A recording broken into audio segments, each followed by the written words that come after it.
We're breaking down the Spectre, or not Spectre, the Snow Leopard music video today. Um, Shot this again when I was in LA, and I'll break down some of the different references, stylistically, cinematographically, and aesthetically that led me to make this video. Um, at the time, whenever I was shooting and editing these, a lot of it was very rudimentary, just with the lack of, I didn't have a guy to shoot for me, so I would set my camera up on a tripod and I use my Canon DSLR and my iPhone to shoot these. And then I was using just some like cracked, well, I don't even remember what software it was to edit them, but it was a lot of fun. So I'm going to break down kind of where the inspiration came for the artistic direction of this video. And yeah, it's a really cool song. It's definitely one of the weirder ones, but I really liked it. It was a big shift stylistically at the time for me. So the text on the intro, I was trying to be like Christopher Nolan, sort of.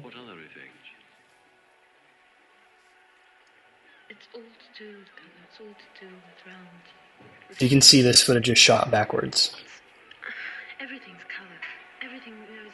And then this shot right here, where I'm laying on the ground, like supine or whatever, you can see me like pop up. And I'm not sure where exactly I got that idea from, but I guess it was just part of the editing process. It was actually, no, this whole laying on the ground on the street was a Donnie Darko reference, which I've made in other music videos. The intro scene of Donnie Darko where the camera pans and he's laying on the ground. And that pop-up was just, I don't know. So all of this footage is shot near Mulholland Drive. I haven't seen color. I live in a monochromatic world. And it's all played in reverse too. I can't use color.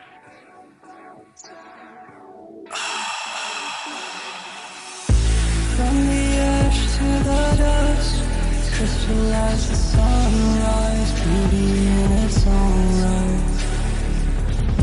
From the ash to the dust, crystallize the sunrise, beauty in its own right. So that transition right there where I'm headbanging to the beat of the song and then it quickly cuts to like a black, like fade to black and then fade back into color. That's a reference to Gone Girl towards the end of the movie. At the climax of that film, the way they shot that were these really dramatic like jump, fade to black, fade back, fade to black, fade back to like sequence a series of events. And just it looks really cool and it's very it really like emphasizes and kind of like makes the scene really palpable, and I really like that. So this right here with a fade right here, I really like that.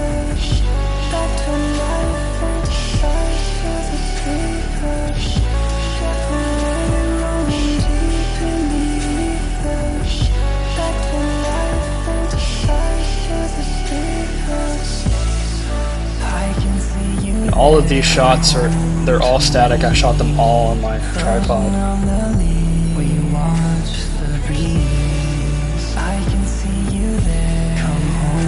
I think it was like near Laurel Canyon where I shot some of those hiking trails in that area.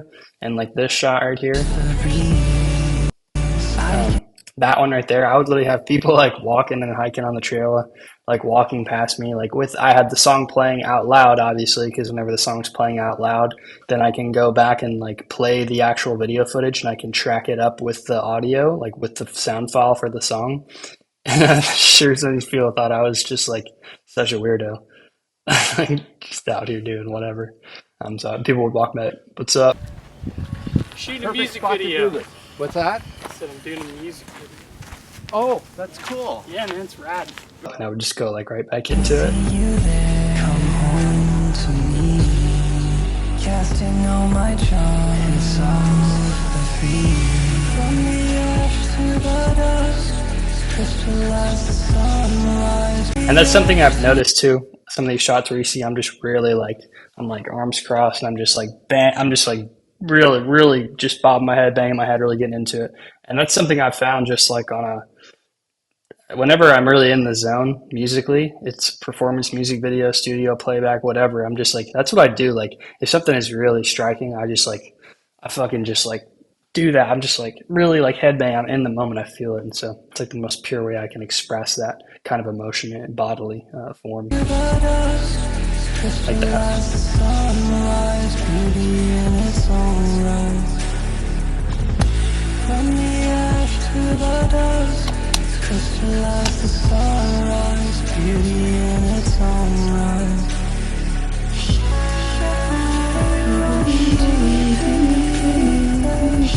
Back to life and to sight to the sleeper. Rolling deep in the ether. Back to life and to sight to the sleeper.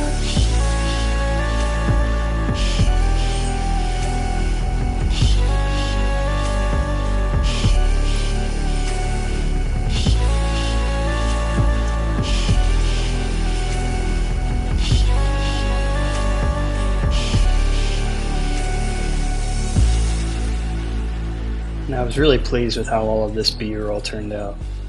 To kind of give sort of an atmospheric, ethereal sort of.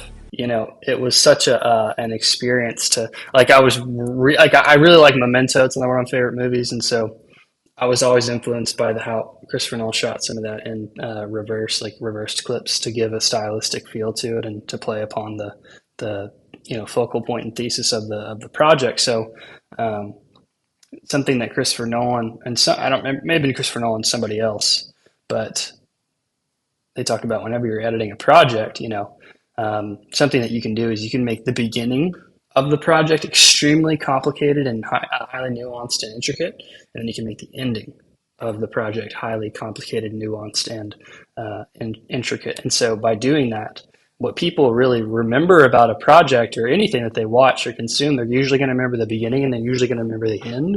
Those are the two elements of the entire exercise that sticks out to them the most. So I was really keen on that I'm going to try to make sure that both the beginning and the outro of this music video are highly complicated and complex and intricate and have a lot of idiosyncratic neat elements to it. So I just finished breaking down Act Like I, and I've broken down Alaskan, and I'm going to break down either Witching Hour or Face next. So I've had a lot of fun doing this, so it's been a good time. Bye.